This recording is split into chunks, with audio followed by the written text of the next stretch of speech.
Number 10, Blast. This is Bandit's alternate primary. It's a rifle blast that does 330% damage.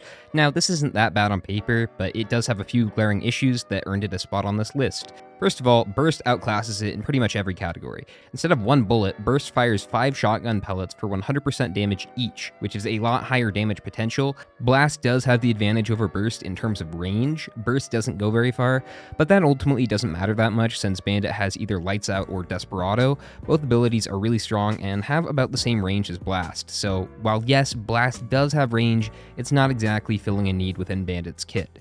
But the main issue with this ability, and the reason it's here, is the accuracy. Man, this thing is awful. Blast is incapable of shooting straight. The only thing it's good at hitting is the shooter's pride.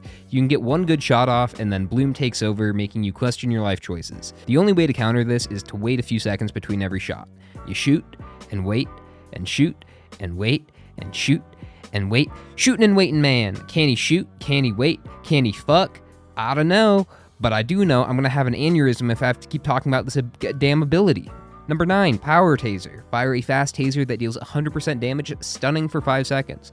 Now, you might have expected this to be lower on the list, but I actually don't think it's that bad. Don't get me wrong, it's not good. This is probably one of the worst damaging abilities in the entire game. This thing does damage equivalent to 1 shot from Commando, except this ability has a 6-second cooldown. If the damage was all it did, it would be a lot lower, but this ability isn't really used for damage. I actually think it might be better if it just did 0 damage instead, because 100% damage is so low, it's almost insulting. I just remember being very disappointed the first time I used it. But again, the real effect of this ability is the 5-second stun on all non-boss enemies. Now this is actually pretty decent on Captain since he's one of 2 survivors that doesn't have a mobility skill. When you get cornered as Captain, you have very few options. One of the best ways to get around enemies, especially in the early to mid game, is by stunning them and skirting past. It also works well with the orbital probes, which fire on a delay. Stunning enemies is a very consistent way to make the orbitals land. Otherwise, you have to play 5D chess with the enemies and predict where they're going to try and go. It's very hard to do, and stun definitely makes that a lot easier. I do have some gripes with it. For one, I think it's stupid that stun is not considered a debuff. To proc Deathmark, you need 4 debuffs, and that's really, really difficult to do. I don't think it would be that unbalanced if Captain had a built-in debuff. A lot of survivors already have that. Rex even has 2. It baffles me that a 5-second stun is not considered a debuff. I talk about this a lot at parties, and I get so much pussy. Also, why the hell doesn't stun work on brass contraptions and parents? With brass contraptions, you can stun them, but they still fire projectiles, so it's not really helpful. But with parents, it just doesn't fucking work. Why are they special? Part of me feels like this is a bug, but I don't know. Real quick, if you are enjoying the video, please hit the subscribe button because the State Police Major Crime Squad is investigating me for arson. Number 8, Pressure Mines. I don't even want to talk about this ability, it makes me upset. Basically, it's a landmine that once left on the ground for 5 seconds, detonates for 900% damage. This is personally my least favorite ability in the game.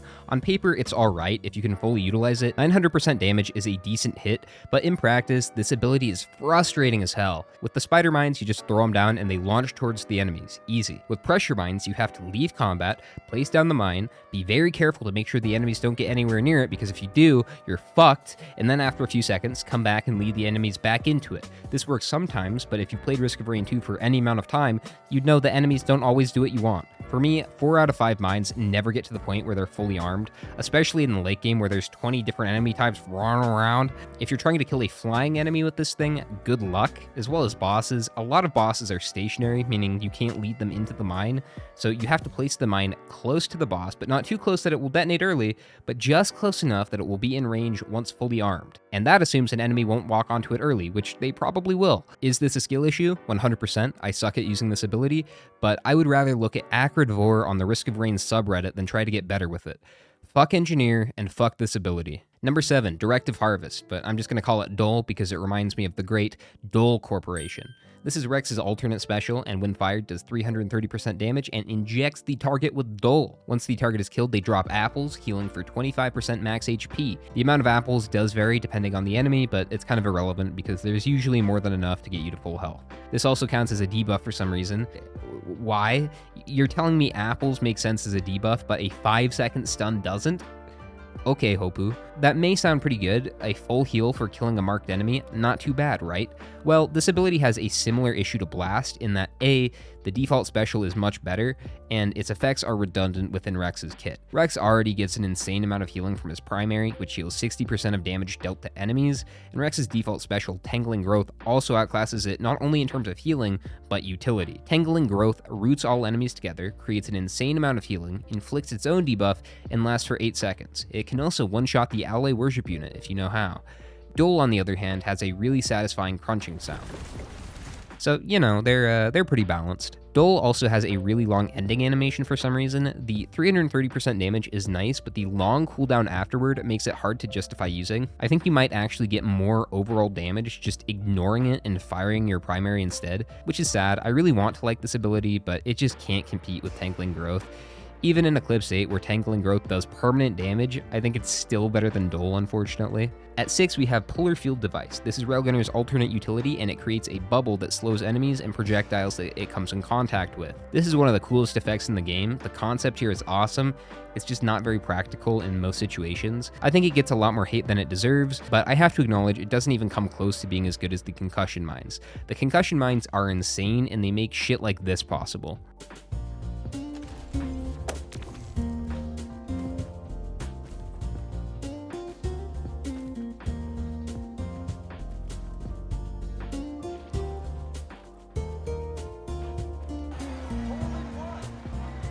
The concussion mines also allow you to skip pillars, which is huge.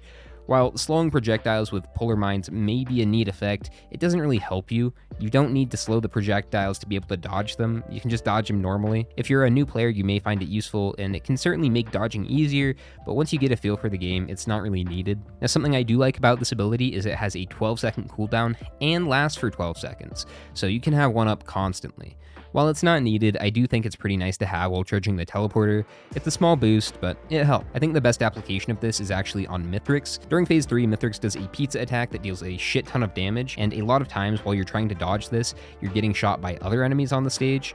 With Polar Field, you can make that a little bit easier. This is a pretty niche effect, but it's nice. Number 5, Void Fiend's Corrupted Suppress. Basically, when you're in the corrupted form, you can sacrifice 25% of your health to stay corrupted 25% longer. You can do this up to 2 times per corruption.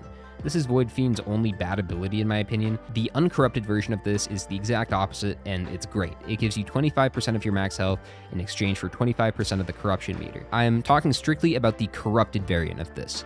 I don't really have a lot to say about this one. The main problem with it is the animation for this ability takes up too much time. You eat up 10% of the corruption meter to gain 25%. If you stack a lot of attack speed, this animation plays faster, but honestly, it's rarely worth it. 25% of your max HP is an extremely high price for just a few extra seconds of increased burst damage. This one is probably influenced by the fact I play Eclipse, where Suppress actually deals permadamage, but even in Monsoon, it doesn't seem like a super viable ability, except maybe in speedruns. You can always just let the corruption play out and wait for the next one. There's really no need to rush. By sacrificing that much HP, you're taking on an unnecessary risk for a very small reward.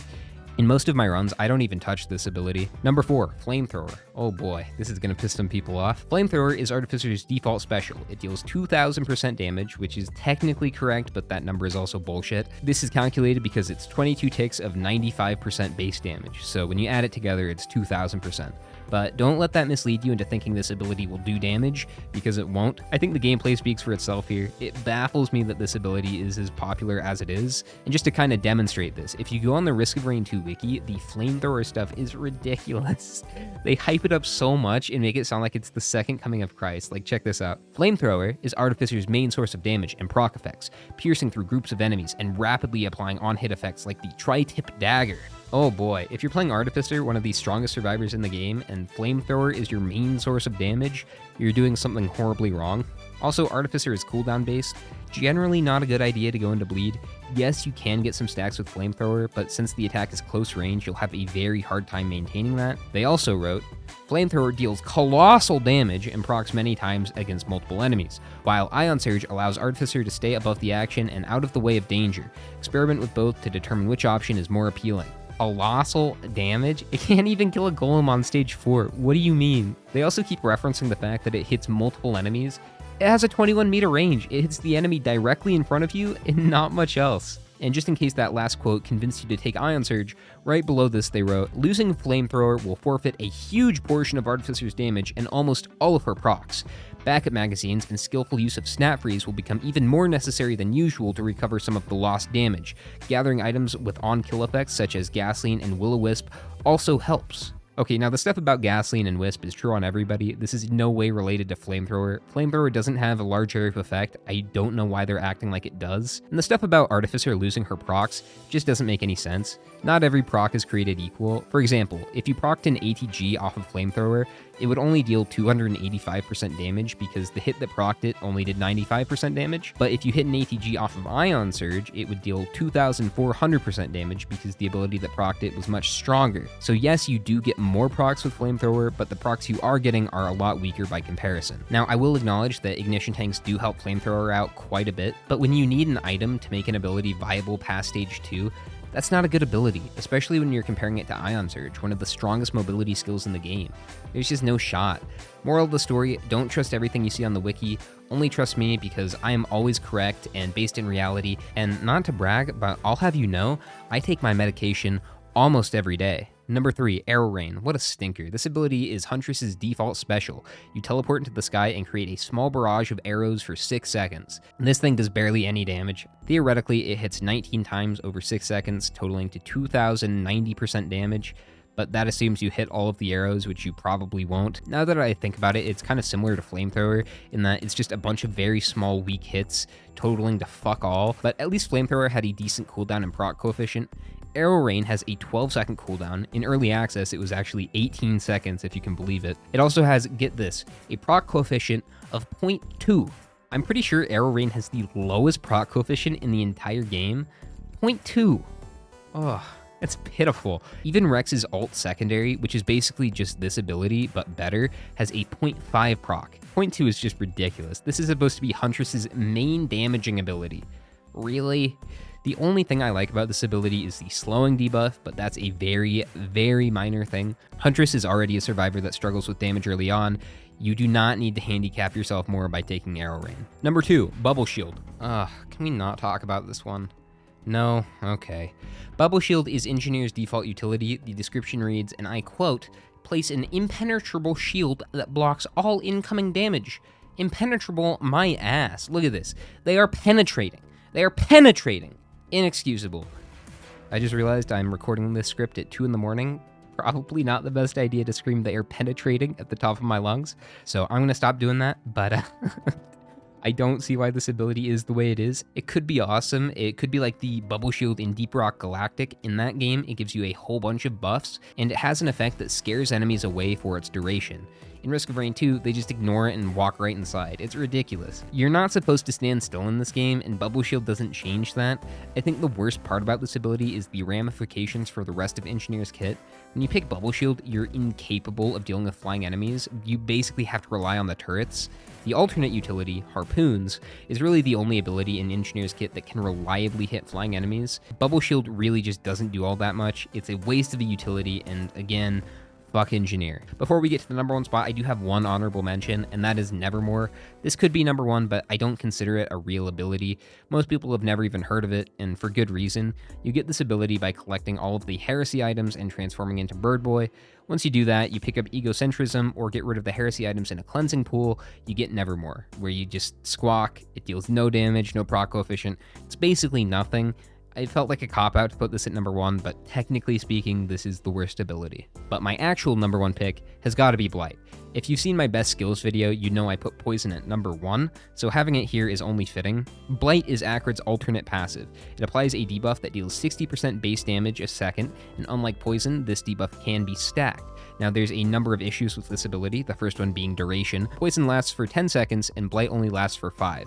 Stacking Blight does not reset the duration, which is crucial. Bleed, for example, has infinite damage potential because each time you stack it, the duration resets. With Blight, there's a soft cap on how many stacks you can get. You are limited by your ability's cooldown. Realistically, you're not going to be getting more than 2 or 3 stacks, and even maintaining that much is a lot of work. Epidemic is the best tool for applying Blight to multiple enemies, but it has a 10-second cooldown, double the duration of Blight. So if you want to stack a lot of Blight, you either have to focus fire on one enemy, or get an insane amount of cooldown reduction items, stuff like Purities, Lysate Cells, and Alien Heads. Cap made an excellent video comparing Blight to Poison, which you should watch, but to kind of summarize, Poison is better than Blight in the vast majority of situations. Blight is most effective early in the run and drops off heavily as you complete stages, where Poison is consistently strong. In order for Blight to even compete with Poison, you need a shit ton of cooldown reduction items, and even then, Poison is usually better. Poison is passive, you can spit and forget, but with Blight, you need to be constantly attacking to see any damage whatsoever. Poison, Karud is one of the best survivors in the game. With Blight, he's arguably the worst. As always, these videos are just for fun. I'm very biased, and if you like any of these abilities, more power to you. Play the game however it's fun for you, and don't let anyone tell you otherwise. Shout out to my members. Click the annotation to see how I rank the best skills in Risk of Rain 2. Ta-ta for now.